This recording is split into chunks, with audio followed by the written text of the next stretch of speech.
Vous connaissez Martin Laurent, vient de temps en temps l'émission commenter l'actualité. Mais si on l'a connue initialement, c'est qu'elle avait publié un livre qui a fait jaser beaucoup sur le bitchage entre femmes. Et elle revient à la charge, elle parle de bitchage, mais l'envers du bitchage, ça s'appelle « Choisir la solidarité féminine ». C'est publié aux éditions Québec Livre. Bonsoir, Martin Laurent. Bonsoir, Denis. Alors, ça commence, ça nous rappelle ce que c'est que le bitchage. Parce qu'avant de parler de solidarité des femmes, on se rend compte que, de façon générale, des fois, elles sont pas très fines entre elles, les femmes. Oui, tout à fait. Bien, en fait, tu sais, quand on écrit des livres, quand on sort ou qu'on travaille sur des sujets, moi, tu sais que mon sujet de prédilection, c'est les femmes, les relations entre femmes et la réalité des femmes. Donc, quand j'ai sorti le bitchage, en fait, je dénonçais une pratique qu'on sait qui est courante et tout, puis qui détruit plein de femmes chaque année. Et donc, je me devais, avant d'aborder la solidarité, de faire le point, parce qu'il s'est passé beaucoup de choses. J'ai évolué, j'ai cheminé, j'ai lu, j'ai entendu, j'ai donné des conférences. Donc, c'est sûr que mon cheminement continue, mon évolution, ça avance. Évidemment, je ne pense pas de la même façon, ou en tout cas ce que j'ai pensé en 2009 quand j'ai sorti les livres sur le bitchage. C'est sûr qu'après, j'ai continué à cheminer et à réfléchir sur le sujet. Donc, avant d'aller plus loin, là, tu me parles de solidarité, là, c'est ça qui est l'objet du livre. Oui. Mais tu persistes dans tes constats, là, tu donnes des exemples. Comment les femmes peuvent être méchantes entre elles? Oui. Sur le marché du travail, ça peut bitcher solide. En fait, je fais le point, je démarre le livre en faisant le point sur ce qui a été fait, les avancées depuis 2009.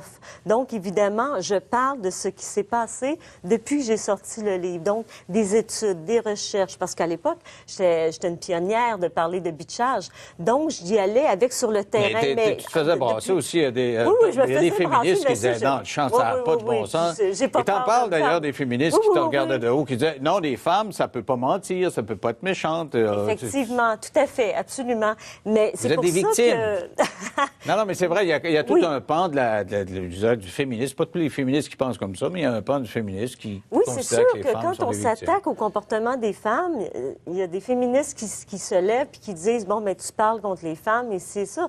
Alors, de dénoncer ou de dire la réalité, ce n'est pas de parler contre, c'est simplement de dire la réalité. Et là, tu évoques un certain nombre d'études. Oui, bien c'est ça. Parce que depuis 2009, il y avait rien en fait qui était sorti. Mais depuis la sortie de mes livres, il y a eu des études, il y a eu des choses qui ont été faites. Et je me dois de dire le cheminement. En fait, qu'est-ce qui s'est passé sur ce sujet-là depuis 2009 à aujourd'hui. Alors, c'est pour ça que le premier chapitre, je fais un point, en fait, je ferme une boucle sur ce que j'ai écrit, ce que j'ai dit, ce qui a été, ce qui est sorti, en fait, dans les études, ce qui a été observé, ce qui a été analysé, ce qui a été prouvé. Et puis après, j'y vais avec...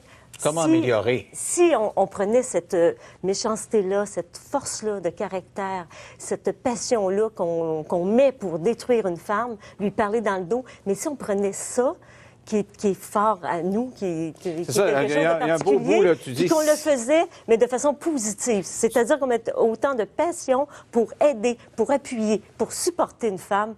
Écoute, Denis, ça serait extraordinaire. Tu dis ça, nous autres, toute la force qu'on a, un groupe qui se décide de prendre un bouc émissaire dans le shop, elle trouve ci, puis elle trouve ça. Si toute cette énergie négative-là qui est sécrétée par le groupe était positivée, ce serait plus facile. Oui, mais n'empêche qu'avant d'aller dans ta solution, moi, il y a dans les études que tu soulèves, il y a une étude que moi j'ai beaucoup aimée, c'est celle des photos où on présente à des femmes des photos de femmes sexées. C'est la même femme, mais on lui, dans certains cas, la photo, on lui met des formes plus amples. Dans d'autres, elle est très mince. Mais sexée, habillée sexée dans certains cas, et d'autres pas sexée. Et les femmes préfèrent nécessairement celle qui n'est pas sexée et qui n'a pas de forme. Elle est moins dangereuse pour les autres. Oui, tout à fait. On la bitch moins. Bien, c'est qu'on a cru pendant longtemps que les femmes qui avaient de l'embonpoint étaient, comment je pourrais dire, ne faisaient pas peur. Mais c'est pas ça qui fait peur. C'est le côté sexy. Donc, peu importe que tu sois mince, c'est sûr que si t'es mince, ça aide pas du tout. Mais même si t'es bien en forme, si t'as une petite jupe courte avec un décolleté, ça dérange autant. Donc, c'est le côté sexy, c'est l'attitude qui dérange les femmes. Et non, je dirais, la taille ou le poids. C'est ce que l'étude démontre. Et tu fais d'autres constats aussi, que les femmes qui sont devenues patrons, parce que depuis quelques années, il y a de plus en plus de femmes patrons, souvent vont être implacables dans la façon de traiter les autres femmes.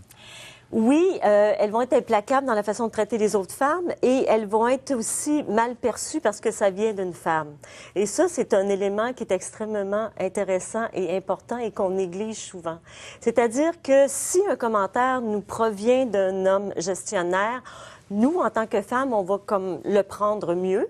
Mais si ça vient d'une autre femme, on va dire qu'elle est frustrée, qu'elle est ci, qu'elle est ça. Donc, entre nous, les pères, on a de la difficulté à accepter des commentaires qui seraient dits de la même façon, qui auraient les mêmes mots, le même ton, mais si ça vient d'un homme, on l'accepte mieux.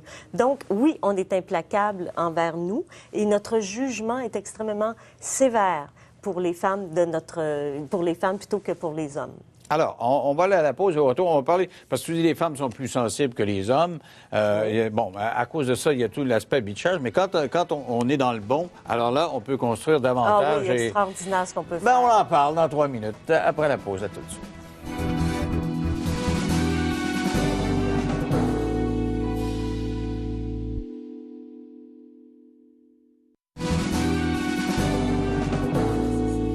Avec moi, Marthe Saint-Laurent, qui a écrit « Choisir la solidarité féminine ». Donc, avant la pause, on a expliqué que le bitchage, ça existe encore, que c'est pas toujours facile pour les femmes entre elles.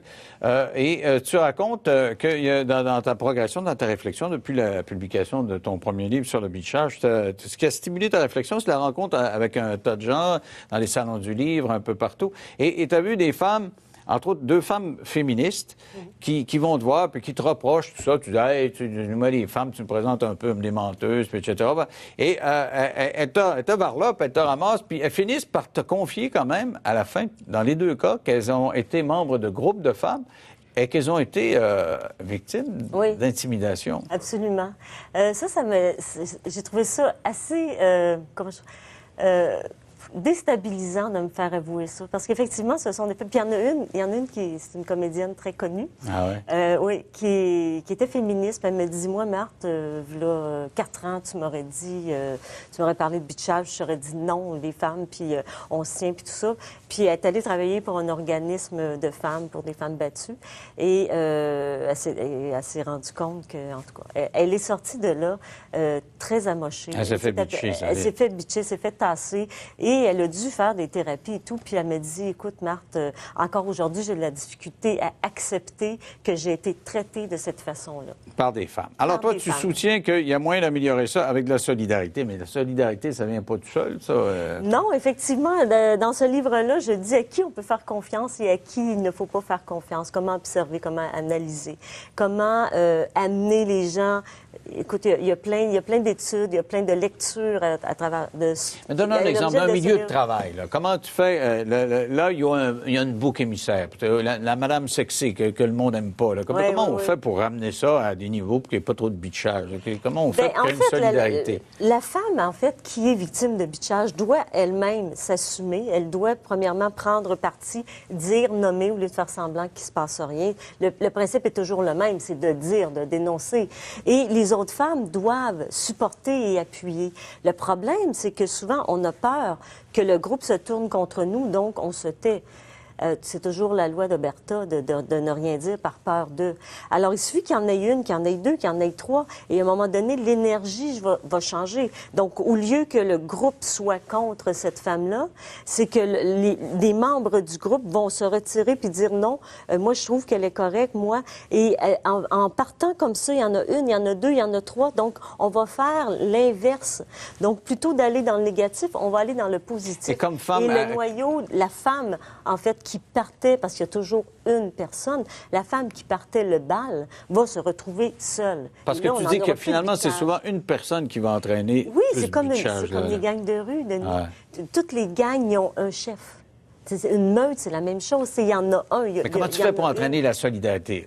Comment tu dis, OK, là, il y en a 10 qui m'écœurent, puis il y a un leader là-dedans, puis je vais aller chercher les autres, une après l'autre, pour éviter ce bitchage. C'est quoi la solidarité? Premièrement, il faut commencer par être solidaire avec nous-mêmes. c'est-à-dire avec nos valeurs, avec nos principes.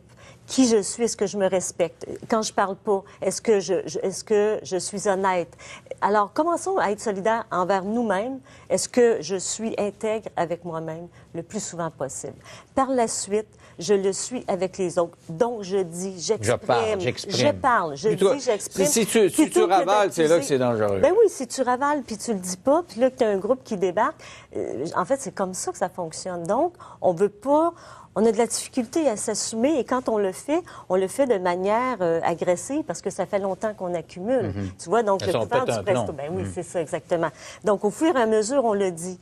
Et moi, je dis toujours ça passe par l'amour, Denis, ça passe par l'amour. Au lieu de regarder les choses négatives, de regarder ce que l'autre fait de pas correct, de regarder qu'est-ce qui cloche, c'est de regarder, en fait, ce qu'elle fait de bien, dans quelle mesure elle aide dans mon travail, dans quelle mesure que cette personne-là. Et ça se peut qu'on soit pas compatibles. On n'est pas tous compatibles. Faut pas tous s'aimer. Ce livre-là, c'est pas tout le monde est beau, tout le monde est gentil. Pas du tout. Je suis pas comme ça, puis c'est pas comme ça que je pense. Sauf que le plus possible, regarder les éléments positifs plutôt que de regarder les éléments négatifs.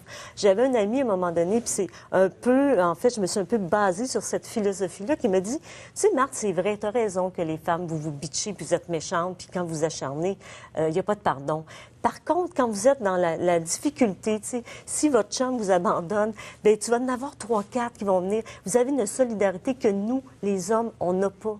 Nous, on a des amis, ils vont nous amener prendre un verre, tout ça, mais la solidarité de dire, écoute, t'as pas de maison, t'as pas de place pour coucher, viens donc coucher chez nous. Moi, ça m'est arrivé, des femmes qui disaient, Marthe, viens chez nous, t'as besoin d'argent, tiens. Tu sais, il y a une solidarité entre nous, les femmes, qu'il n'y a pas entre les hommes. Et qu'il faut garder ça. C'est ça qu'il faut nourrir, Denis. Et moi, Lisa, ce que je retiens, puis c'est un peu ce que tu disais tantôt, c'est en parlant, c'est-à-dire en s'exprimant pour stimuler cette solidarité-là. C'est dans un groupe, tu ne dis pas qu'il y en a qui te font suer, puis tu t'exprimes pas ça, tu ne créeras pas cette solidarité-là. Ça s'appelle « Choisir la solidarité féminine » de Marthe Saint-Laurent, c'est aux éditions Québec Livre. Merci beaucoup, Marthe. Toujours un plaisir de t'avoir sur mon plateau. C'est tout en ce qui nous concerne ce soir. On se retrouve demain à l'heure habituelle. Bye.